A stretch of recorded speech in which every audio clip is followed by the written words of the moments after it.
The 77th character has joined Tacticus, as Mataneo, the Jump Pack Intercessor Sergeant, comes in as the first Blood Angel. Today we'll look at whether they should be joining your team or just left on the bench.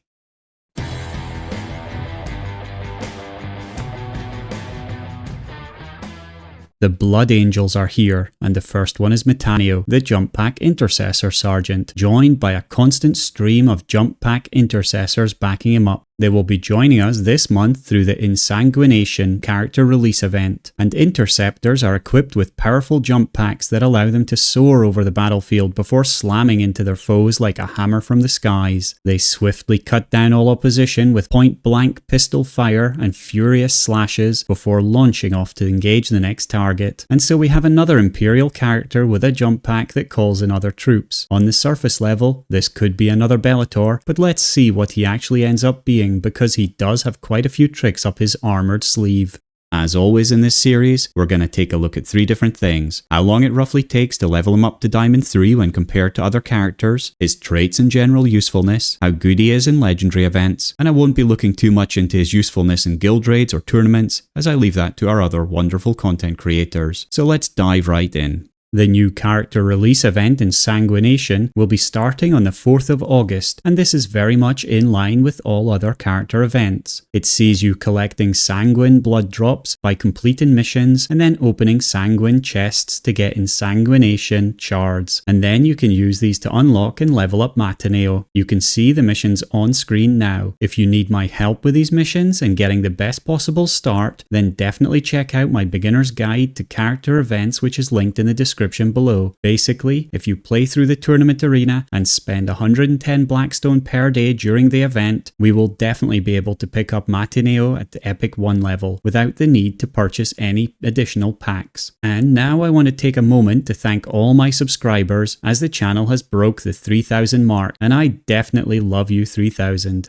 So use the code DBLovesYou3000, and if you want more codes, then make sure you are subscribing and watching all the Tacticus content creators. It's really up to you how far we go. And in the meantime, if you want to earn some free blackstone to help you on your way, you can use my Referral Code in-game today to get 100 free blackstone. Just note, you can only use one Referral Code, so make sure you make the most of it. And now let's move to looking at roughly how long it takes him to level from Stone 1 to Diamond 3. The reason I say roughly is because my sheets don't take into account all the extra ways you can get free energy, like in the tournament arena, nor getting items gifted from your guildmates or from the daily shop. It also doesn't take into account any hard to get items that haven't been added in lots of places yet, but even with all that in mind, it's always interesting to see how they compare to the other characters. And Mataneo is surprisingly coming in at a whole new standard of character leveling. Provided my calculations are correct, and I did triple check them, he is the easiest character to level, coming in at 77th position. He only takes 34 days to go from Stone 1 to Diamond 3, and I'll be really interested to see where the rest of his buddies come in at. We can see all of this over here on the right hand side of the graph. It takes Mataneo 3 days to go from Stone 1 to Bronze 1, another 2 days from Bronze 1 to Silver 1, 5 days to Gold 1, 11 days to Diamond 1, and then 13 days to Diamond 3, which of course adds back up to 34 days. So definitely worth considering from this regard, but let's see if he has anything worthwhile in his kit.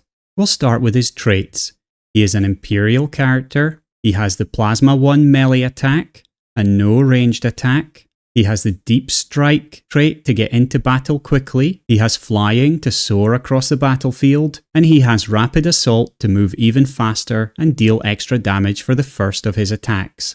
For his skills, his passive is Aggressive Onslaught, which is in the spawning category of skills, and it works when Mataneo is charging, which is a new keyword defining a character moving into melee range on their turn. Mataneo will then summon a couple of jump pack intercessors, which remain until the start of next turn, and this can be leveled up to pretty tough, so a decent skill for you and annoying for the opponents. Should this be prioritized as a skill over others when you get started? I think that yes, as a spawning skill, this will definitely help with his overall tankiness and damage. His active is Hammer of Wrath, and this falls into the damage category of skills. If Mataneo hasn't moved, then he gains Infiltrate until the end of his turn, and then charges an enemy within 6 hexes. This deals both power and physical damage to all adjacent enemies at the end of his charge, and this is doubled if Mataneo is below 50% health. So as I mentioned before, on the surface of it, you could say, oh, Red Bellator, but this character may turn out to be super interesting. He's a charging champion, which has a lot of synergy with Ragnar's Wolfhowl. His intercessors are big boys, and that could be annoying for others to deal with. He's now the 6th deep striking champion, and I feel that this team is just one skill or one champion away from being an unbelievable tournament arena team. But the biggest point for me here is, of course, his legendary event possibilities. Even before we see how many events he can appear in, we can see that he fits into 2 difficult events, one hit and physical. Unfortunately, he doesn't have Mark 10 Gravis armor or Terminator armor to make him really essential in those missions, but he may do very well nonetheless. In terms of the modes he fits into best, I can see a good place for him in legendary events as I just mentioned, but also in tournament arena as another Celestine-like annoying character. I don't know if he'll be that great in the multi-hit guild raid team with Ragnar. I feel it's pretty difficult to squeeze in there, and I would generally be preferring Bellator, but let's see how it looks once we try him out. One mode he doesn't work well in is Guild Wars. Generally, deep striking champions dive deep and die before anything else happens, so I wouldn't really be prioritizing him there. So who does he work well with? Well, you can stick him into the Ragnar bomb team. This would definitely work as a cheaper replacement for Celestine, even though Mataneo doesn't quite have that crazy ability to reach anywhere on the map.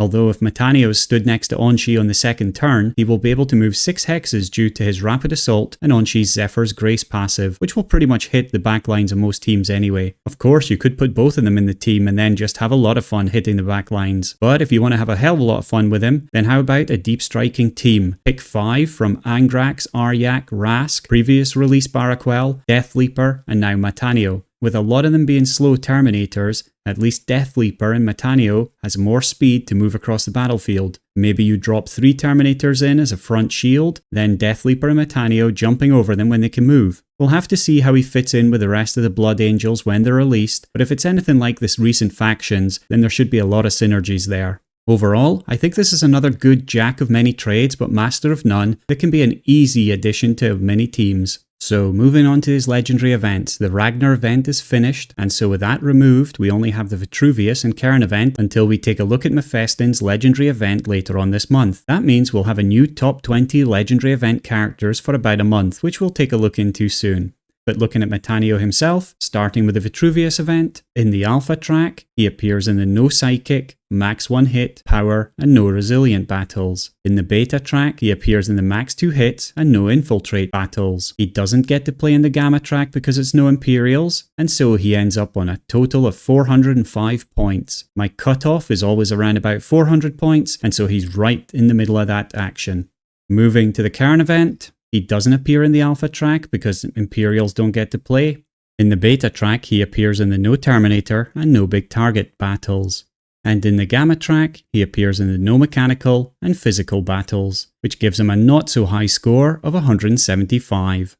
So moving to the best teams overall tab, we can find Mataneo down in 55th place. But as I mentioned before, Mataneo is a really good character for a couple of tough battles. So don't read too much into this, as I think it will be someone that I'll be advising you to level in my deep dives going forwards. I also expect Mataneo to be moving up this list as we go. Now we can look at the new top 20 characters and who scores the most now that the Ragnar legendary event's been removed. And we can see some movement in the list again. Of course, this will change again once the Mephiston legendary event is added later this month, but for the moment it looks like this. Calandus is still top of the list and really rocking these events. Shosil is pretty much swapped places with Abaddon, which makes the top 3 characters all range Xenos as Morgan Ra fills out the list. After that, the next 3 are all Chaos as Typhus, Abaddon and Volk are present. Then we move back to Xenos as the next 3 are my favourite tank, Tyrant Guard, Revas and Guild Raid Extraordinaire Eldrion, and finally rounding up the top 10 is another great Chaos tank Toth. And then I went looking for Imperial characters, and the first one is Azrael, way down in 24th position. It's a strange thing to see the Imperials so low in one of the main modes there is, and so I really hope to see some improvements here in the upcoming Blood Angels legendary event. So if you want to level anyone, any of those top 10 are certainly worthwhile considering. So what do you think of Mataneo? Is this Jump Pack Intercessor Sergeant going to be leaping into your team?